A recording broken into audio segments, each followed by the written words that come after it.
लिए आपने यहाँ आने का क्या संदेश देना चाहते हैं, किस लिए आए हुए हैं? आज हम लोग जिला कमेटी गठन को लेकर आए थे और चूँकि चुनाव के बाद हम लोगों ने सारी कमेटियों को भंग कर दिया था और अब धीरे धीरे करके तमाम जिलों की इकाई का गठन किया जा रहा है और तमाम प्रकोष्ठों का गठन किया जा रहा है। उसी संदर्भ में इसी आलोक में आज हम लोग छपरा पहुँचे हैं और यहाँ भी जिला इकाई का गठन कर रहे हैं। और हमारा उद्देश्य है कि पहले जिला, उसके बाद प्रखंड, फिर पंचायत और बाद में हम लोग गांव और बूथ तक पहुँचे और प्रत्येक बूथ तक अपने लोग रहें, हर गांव तक लोग रहें, ताकि पार्टी की विचारधारा को जन जन तक पहुँचाई जा सके।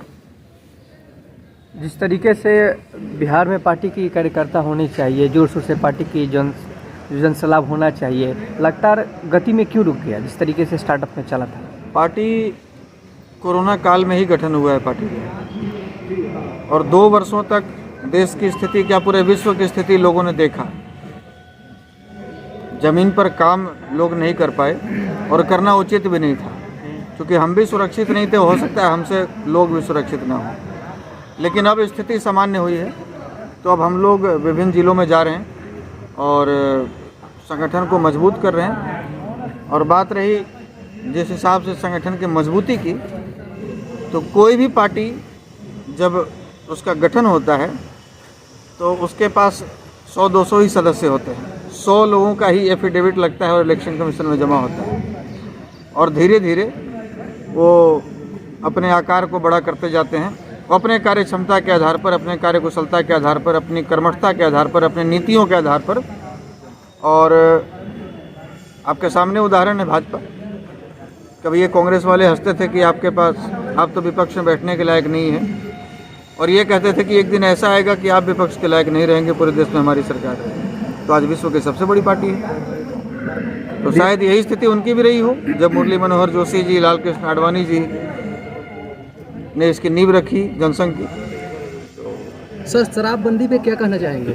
जैसे सारण जिला में कुछ दिन पहले ही एक शराब कांड से पूरी तरह से 15 से अधिक लोग उसमें उनका मृत्यु हो चुका था और उसके दरमियान ही बहुत सारे वहाँ पे बहुत सारे पार्टी के लीडर ही पहुँचे हुए थे, तो उसको लेकर आप क्या कहना चाहेंगे सर? शराबबंदी से तो बिहार को केवल नुकसान ही हुआ है, फायदा तो कुछ हुआ नहीं। जो लोग शराब पीते थे वो कम से कम लेवल लगा हुआ होता था कि भाई डुप्लीकेट नहीं है। पीने वाले तो आज भी पी रहे हैं कि नहीं पी रहे हैं, हम आप लोग से सवाल करते हैं मीडिया बंधुओं। एकदम पीते हैं सर। और हर घर तक पहले था कि ठेका तक जाके लाना पड़ता था, फ़ोन करने पे घर में पहुंच जाता है। बस फ़र्क इतना ही है।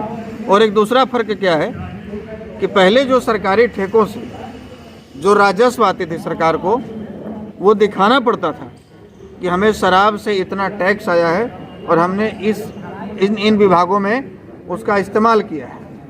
और अब जो मुख्यमंत्री के पास पैसा आ रहा है वो दिखाना नहीं पड़ रहा है, वो डायरेक्ट पार्टी फंड में आ जा रहा है, वो डायरेक्ट इनके मंत्रियों के जेब में चला जा रहा है। पैसा तो अभी आ रहा है, हर थाने से, हर एसपी कार्यालय से पैसा वसूल कर उनको दिया जा रहा है। ये तो मद्य निषेध मंत्री बना दिए उनको, जो एडीजी हेडक्वार्टर रहे हैं। उनको तो पता है कहाँ कहाँ से वसूली होगा। सुनील कुमार जी नाम है उनका। तो शराबबंदी से बिहार को केवल इतना ही नहीं, बहुत बड़ा नुकसान हुआ है। पर्यटन को नुकसान हुआ है, राजस्व को नुकसान हुआ है। और अगर सफल रहता, जैसे गुजरात में भी शराबबंदी है तो कुछ कंडीशन के साथ में, तो वहाँ सफल है। आज भी गुजरात की शराबबंदी पर पूरे देश में कहीं कोई सवाल नहीं उठता है। लेकिन बिहार में जब से शराबबंदी हुई है तब से बिहार में सरकार ही चल रही है शराब के ऊपर। विधानसभा में एक खाली बोतल पकड़ाता है तो डीजीपी जाते हैं उसकी जांच करने, जैसे लगता है कि तोप का, बोफोर्स का गोला पकड़ा है। तो बिहार के डीजीपी की ये अब स्टेटस रह गई है कि शराब की एक खाली बोतल की जांच करने जाते हैं। आपकी पार्टी का क्या उद्देश्य है और किन मुद्दों को लेकर आप युवाओं के बीच जाएंगे? बिहार में देखिए, मुद्दों की कमी तो है नहीं, लेकिन बिहार में सबसे बड़ी समस्या है जो विगत 30 वर्षों में राजद और जदयू की सरकार ने उस पर कोई काम नहीं किया, वो है बेरोजगारी, भ्रष्टाचार, अपराध मुक्त बिहार बनाने को लेकर सुशासन की सरकार बनाने को लेकर नीतीश जी सत्ता में आए, लेकिन नीतीश जी के शासनकाल में कितनी हत्याएं हुई और लालू यादव के शासनकाल में कितनी हत्याएं हुई, यदि उस पर आप गौर कीजिएगा, यदि सर्वे कीजिएगा, तो शायद नीतीश जी का पलड़ा भारी दिखेगा। नीतीश जी के शासनकाल में ज़्यादा हत्याएं हुई हैं और हर रोज़ हो रही। लालू यादव के समय तो शायद तब होती होगी जब लोगों के पास डिश टीवी तक नहीं था, इंटरनेट और गूगल तो छोड़िए, डिश टीवी नहीं था, रेडियो पर लोग समाचार सुनते थे और टीवी पर देखते थे। उस समय लोगों के पास संसाधन नहीं थे, सड़क नहीं थे, हत्याएं होती थी, नरसंहार हुए। लेकिन अब तो रुक जानी चाहिए थी और इसीलिए बिहार ने आपको चुना कि आप उससे निजात दिलवाइए। लेकिन आपके सरकार, आप केवल सुशासन का ढोल पीटते रह गए, अपनी वाहवाही लूटते रह गए, अपने मुंह मियां मिट्ठू बनते रह गए, लेकिन आपसे कंट्रोल नहीं हो पाया बिहार। आप श्री बाबू के शासनकाल में जिन उद्योग धंधों को लगाया गया बिहार में, चाहे वो चीनी मिल हो, चाहे गत्ता फैक्ट्री हो, चाहे रेशम उद्योग हो, चाहे धागा, या जिन जिन शिक्षण संस्थानों को, जिनकी स्थिति आज आप जाकर देख लीजिए, जिनको बनाया गया, चालू करवाया गया श्री बाबू के शासनकाल में, जब कहा जाता था कि आज़ादी के बाद सबसे तेज़ी से विकास करने वाला राज्य बिहार था, और आज सबसे धीमी गति से विकास करने वाला राज्य बिहार है। आप नए उद्योग की बात छोड़िए, आप श्री बाबू के शासनकाल में दिए गए उद्योग धंधों को जिंदा नहीं कर पाए अब तक। आज भी भेड़ बकरियों की तरह, बोरी की तरह बिहार के तमाम रेलवे स्टेशनों से बिहार के लोग जनरल डब्बे में भर भर कर गुजरात, सूरत, पंजाब, हरियाणा, दिल्ली जा रहे हैं, और वहाँ जाकर बिहारी शब्द एक ऐसा जलामत झेलना पड़ता है, ऐसा जलील उनको झेलना पड़ता है, ऐसी फजीहत झेलनी पड़ती है। हम लोग बाहर जाते हैं तो चाहे आप कितना भी पढ़े लिखे हों, आप कितने भी शिक्षित हों, जैसे ही आपने कह दिया कि बिहारी हैं तो आपको पहले वो चोर समझेगा, गरीब समझेगा, मतलब आपको गिरा हुआ समझेगा। बिहार की ये परिदृश्य बना दिया है लालू और नीतीश ने अन्य राज्यों में। लेकिन ये बदलना होगा बिहार को। 1 मिनट लेंगे, ये बदलना होगा बिहार को, और बिहार की 11 करोड़ जनता को बदलना होगा। पंजाब और तमिलनाडु से लोग तो बदलने नहीं ना आएंगे, बिहार को बदलना बिहार को ही होगा। हमारा काम है कहना, लेकिन चुनाव के समय फिर आप चुन देंगे वही कि हमर जतिया वाला नीतीश जी, हमर जतिया वाला लालू जी। तो बिहार के दुर्दशा का कारण लालू नीतीश नहीं है, बिहार की दुर्दशा का कारण यहाँ के 11 करोड़ जनता है, जो ऐसे लोगों को बार बार चुन रही है। बेरोजगार युवाओं के लिए आपका क्या प्लान है और क्या आपका विजन है?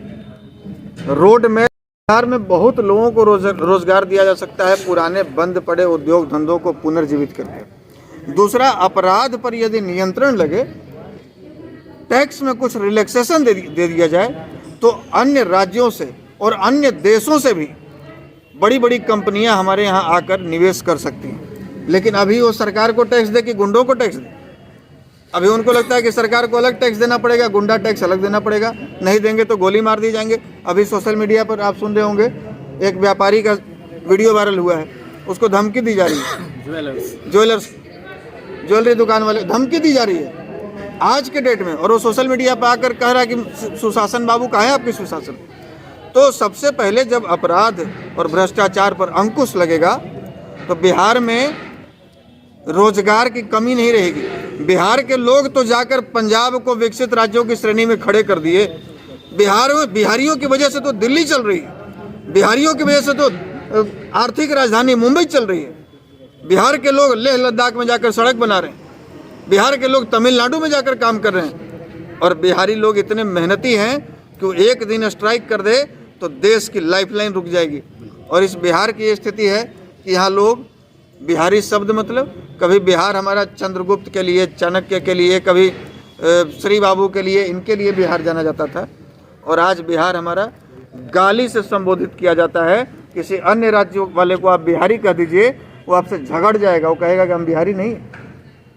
तो हम चाहते हैं कि बिहार की स्थिति ये बने, बिहार की स्थिति बने कि पुनः लोग छाती चौड़ा करके कह सके कि हाँ हम बिहार के हैं, और लोग गर्व कर सकें, अन्य राज्यों में जाकर कह सके कि हम बिहार से हैं, और आपको देखकर लोग गर्व महसूस करें कि ये बिहार से हैं, इनका स्वागत कीजिए। ऐसा बिहार बनाना चाहते हैं। लेकिन ये लोगों पर निर्भर करता है, एक व्यक्ति के सोचने से नहीं होगा।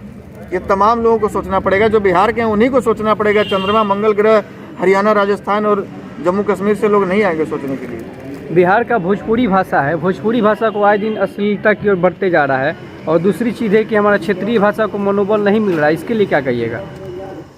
देखिए, भोजपुरी भाषा में अश्लीलता कुछ नए जो जल्दीबाजी में हाईलाइट होना चाहते हैं गायक, उनके वजह से बहुत ज़्यादा ये बदनामी हुई है भोजपुरी की, और ये काफ़ी बुरा लगता है।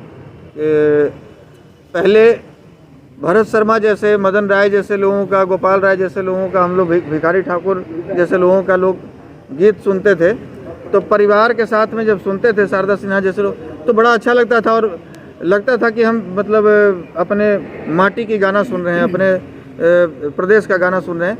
लेकिन आज 100 में से 99 गाने ऐसे निकल रहे हैं जिनको आप अपनी माँ बहनों के साथ में नहीं सुन सकते हैं। तो पहले तो अंकुश लगाया जाए उन पर, और कहने से क्या होगा, सुनने वाले तो हम ही लोग हैं, सुनने वाले तो बिहार के ही लोग हैं, भोजपुर के ही लोग हैं। तो पहले सुनना बंद कर दीजिए, वो गाना बंद कर देंगे। आप अश्लील गाना सुनना पसंद करते हैं, उसका व्यू कर देते हैं आप मिलियन में, तो गाते हैं। अब बढ़िया बेचारा निर्गुण गाते रह जाएगा, उसका 1000 में व्यू नहीं जाता है, तो क्या करेगा? वही मजबूर होकर गाता है अश्लील गाना। सुधार अपने आप को करना होगा, समाज तो सुधरी।